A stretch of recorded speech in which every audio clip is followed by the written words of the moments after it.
தென்காசி மாவட்டம் வாசுதேவநல்லூர் நிலைய எல்லைக்கு உட்பட்ட பாம்புக்கோயில் சந்தையில் மரம் ஒன்று தீப்பிடித்து ஏறுவதாக தகவல் வந்தது. தகவலின் பேரில் சென்று பார்த்தபோது பாம்புக்கோயில் ரயில்வே கேட்டை தாண்டின பிறகு அரியநாயகிபுரம் அருணாசலபுரம் அந்த ஊர் போத சாலையில், அதாவது சுரண்டை பிரதான மெயின் சாலையில் மரம் ஒன்று தீப்பிடித்து எரிஞ்சது. அது சுமார் 100 ஆண்டு பழமையான மரம்னு அங்கே உள்ளவங்க பேசிக்கிட்டாங்க. ஒரு 10 பேர் சேர்ந்து அந்த மரத்தை கெட்டி பிடிச்சாலும் பத்தாதுங்க, அவ்வளோ பெரிய மரமாக இருந்தது.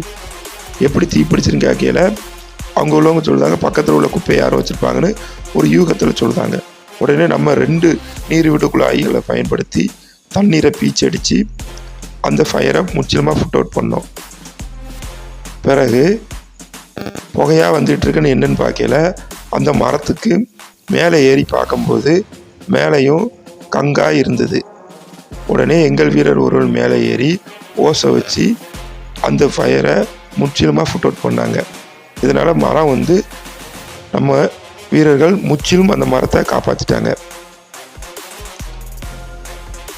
மெயின் ரோட்டு ஓரமாக இருந்ததுனால அந்த வழியாக போன பொதுமக்கள் நம்ம நிலையத்துக்கு தகவல் தெரிவித்தாங்க. தகவலின் பேரில் சென்று விரைவாக அந்த தீயை முற்றிலுமாக அணைத்தாச்சு. இதனால் அந்த மரம் பாதுகாக்கப்பட்டிருக்கு. இனி வரும் மழைக்காலங்களில் மரம் முற்றிலுமாக நல்லா தழுத்து செழிப்பாக இருக்கும்.